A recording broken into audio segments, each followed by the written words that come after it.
Abayeekera ba M23 bongedde okuba nga banyweza enkambi okuva ewawambye ekibuga Bukavu. Kigambibwa nti nno kati bongedde okutayiteninga okunyweza wali eri Bukavu ku Rusizi border post eyo bongereddeyo ddala amaanyi banywereza ddala border kuba ebeera kyekigendererwa kyabwe. Jjukira nti buli w'obeera mu lutalo n'omulabewo singa obanga okontrolinze entrance kiba kizibu nnyo omulabewo okuwangula ssaako n'okulumbagana kubanga buli kyabaleeta alina okuba ng'akiyisaawo wennyini kubanga eyo ebeera route emuyingiza okutuuka mu nkambi gy'aba ayagala okulwanyisa. Kakati abayeekera bo kye baakoze kwe kunyweza ebyokwerinda byabwe mu Lusozi border post okusobola okulaba nga beetangira amagye g'eggwanga erya Democratic Republic of Congo ssaako ne Allied Forces eziva mawanga ag'ebunaayira. Okuva mu makya g'olunaku olw'omukaaga mu February nga 16, 2025 amagye g'abayeekera ba M23 babadde bakola bukibirire okurestowalinga security eri abantu mu kitundu ekyo ekya Bukavu ne properties zaabwe zonna. Ebyo byonna babikoze olw'okusobola okumatiza population ey'ekitundu ekyo. Omuyeekera ono Lawrence Kanyuku owa M23 omwogezi w'akabinja k'abayeekera yavuddeyo n'atugamba nti okuva mu February nga 16, 2025 forces zaabwe badde bakola bwezigingirire okusobola okulaba nga baprovidinga nga bawa abantu security eri n'ebintu byabwe basobole okuba nga bamativu babeere satisfied mu bayeekera bana ba M23 nti bo tebali wano kuteekawo lutalo wabula baliwo wano kuleeta mirembe na kubakuuma na bintu byabwe. Ebyo bivudde mu spokesperson w'akabinja ka M23 Lawrence Kanyuku. Tujjukira nti nno ekibuga Bukavu mu DRC M23 abayeekera bano baasobodde okuba nga bakiwamba era kati bakiwambye era kati bali solid nnyo okubanga baholdinze kati Bukavu era bagambye nti nno kati ne control mu Lusozi border post era nayo tumaze okuba nga tunyweza ebyokwerinda kubanga wano eno border ye crossing okugenda okuva eri mu Democratic Republic of Congo okugenda mu Rwanda kati bagamba eyo tuginywezezza. Eno nno development oba enkulaakulana gye bali abayeekera bano aba M23 eze oluvannyuma lwa crash ey'amaanyi ebaddewo wakati w'abayeekera ba M23 ssaako n'amagye g'eggwanga erya Democratic Republic of Congo forces ng'oggyeko claims eziri wa masekkati ga President Felix Tshisekedi ne administration ye nti Bukavu ejja sigala ng'eri under government control ye waati waabasuubiza era waabagumiza. Kyokka ate bo abayeekera ba M23 abayingidde Bukavu ku lunaku olwokutaano ekawungeezi olwa rapid evidence okuva e Kavuma airport n'ebitundu ebiriraanyeewo territories ezo zonna mu Southern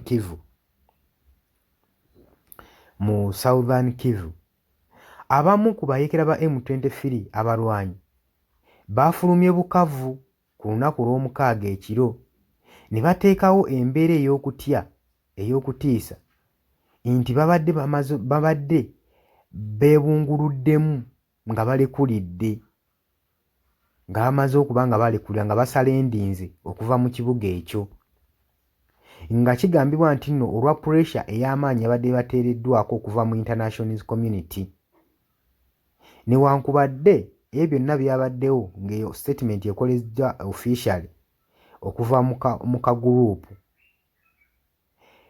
Ekirowoozo ky'okutwala Bukavu kyabadde ku nsonga ey'okustowalinga order eri abatuuze abawangaalira mu Bukavu. Ensonga nti yabadde nti bano babadde badescribinze nti nno abantu abawangaalira mu Bukavu waliwo embeera gye bagenda n'okuyitamu eya anarchy, insecurity, obutaba nga tebalina bukuumi, omuli okuttibwa, okulootingibwa ebintu byabwe, okubatiisatiisa n'amagye g'eggwanga erya Democratic Republic of Congo ssaako n'ag'e Burundi. So abayeekera bano aba M23 y'ensonga lwaki baagezezzaako okuba nga bawamba ekibuga kino ekya Bukavu basobole okuba nga restoringa peace ne stability ssaako n'obukuumi eggwanga abatuuze abawangaalira mu Bukavu. Era balabiddwako n'essaawa zino nga bagenda mu maaso n'okuba nga baruutinga ebintu bya bannaabwe. Okuva mu makya g'olwomukaaga mu February 16, 2025, amagye g'akabinja ka M23 gabadde gakola bwezigingirire mbu basobole okuba nga baprovidingira security nga bwe bakinokaanyiza nti ekigendererwa kyabwe kyakuteekawo ddembe, kutebenkeza ddembe na kuggyamu bantu baabwe fear, okutya okubadde kuteereddwawo amagye g'eggwanga erya Congo n'eggwanga erya Burundi. Bino nno omwogezi gwe bayita Lawrence w'akabinja kano aka M23 yali mu ttumatiza nabyo. Abayeekera bano baatutte obuvunaanyizibwa era nga be bagavaninga abatuuze okuva eri mu Southern Kivu. Kitegeeza Southern Kivu leadership, obukulembeze obuva eyo mu mambuka g'ekibuga ekyo tebukyateekinga control ku kibuga kino ekya Bukavu. Era ekifaananyi kirabiddwako nga omukulembeze w'eggwanga lino erya Democratic Republic of Congo ali mu kuloketinga Bukavu n'ekibuga nga bateeseganya ku ngeri ki bagenda okuzza okutebenkezaamu emirembe n'okugoba abayeekera bano mu kibuga Bukavu ssaako n'okontrolinga Kinshasa ne Northern Kivu obutawambibwa akabinja k'abayeekera bano aba M23. Ebyo nno nga bikyali awo bo abayeekera bano aba M23 bamaze dda okuba nga bawamba nga bakapukyalinga Rusizi border post kye babadde baluubirira ennyo okusobola okulaba nga bagobera ddala troops eziva mu ggwanga erya Burundi, masekati ga Burundi ssaako ne Rwanda. Eno booda yeyawula Rwanda ne DRC.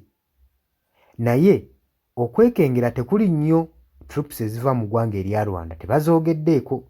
Ekyo kikuwa kifaananyi ki nti Paul Kagame yandibanga kituufu ensonga zino azirimu ez'okubaakinga abayeekera bano aba M23 basobole okuba nga batigomya eggwanga erya Democratic Republic of Congo kubanga yo tebanyegayo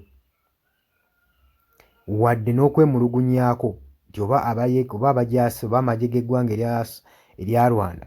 Ye wabanga President Paul Kagame ow'e Rwanda kino takiriimu nga yebaogera nti amagye nti eggwanga libaakinga abayeekera ba M23, waaki tayiwaayo amagye ge ne gagenda ne gastabilizinga stability mu ggwanga erya Democratic Republic of Congo ne baba nga balwanyisa abayeekera bano aba M23. Naye ekyo teyakinyigako, agamba kimu nti no olutalo oluli mu ggwanga erya Democratic Republic of Congo luli ethnical, luli political, bano balwanira ddembe lyabwe eryabammibwa eri gavumenti y'eggwanga eya Democratic Republic of Congo. Ye Paul Kagame watu wagamba. Era agamba nti Tshisekedi president wa DRC si president mulonde newankubadde atambuza ekisanja ekyokubiri, naye ekisanja ekyo akiriko mu bumenyi bw'amateeka teyalondebwa, he was not elected by the Congolese. Era agamba obukulembeze bwe bubuusabuusibwa, ye kyaba agenda mu maaso n'okubanga tateekayo kike. Yabagamba n'obbagamba akooye enkuŋŋaana entuulo ezitaliimu mulamwa. N'abagamba nti nno mwe mba mulowooza nti entalo ne conflicts eziri mu ggwanga erya Democratic Republic of Congo zigenda kuba nga zimalibwayo zisolovingibwa na peaceful talks ssaako ne meetings zino ezitaliimu mulamwa, ekyo mwerimba. N'abagamba nti entalo eziri mu ggwanga lya Democratic Republic of Congo zigenda kuba nga zisolovingibwa n'Abakongo bennyini nnyini, so sina external forces eziva ebunaayira. So muleke omusango gunteekako nti nze omu kubafujirira ababaakinga abayeekera bano ba M23. Ye waato Paul Kagame we yavaayo n'agamba. Olowooza ki ku birowoozo bya Paul Kagame n'abayeekera bano okuba nga bagenda mu maaso n'okuwamba ebibuga mu ggwanga erya Democratic Republic of Congo. Ngolowooza gavumenti ya Mwai Kisekedi enaasigalako singa abayeekera bagenda n'okukozesa amaanyi ng'ago nga baluutinga nga bakapucalinga buli kibuga. Nkwanirizaako mu comment section. Gwagala otwegattako kirira wansi waliwo ekigambo subscribe kikooneko ojja kuba ng'otweyunga ku mbagaliza olunaku olulungi.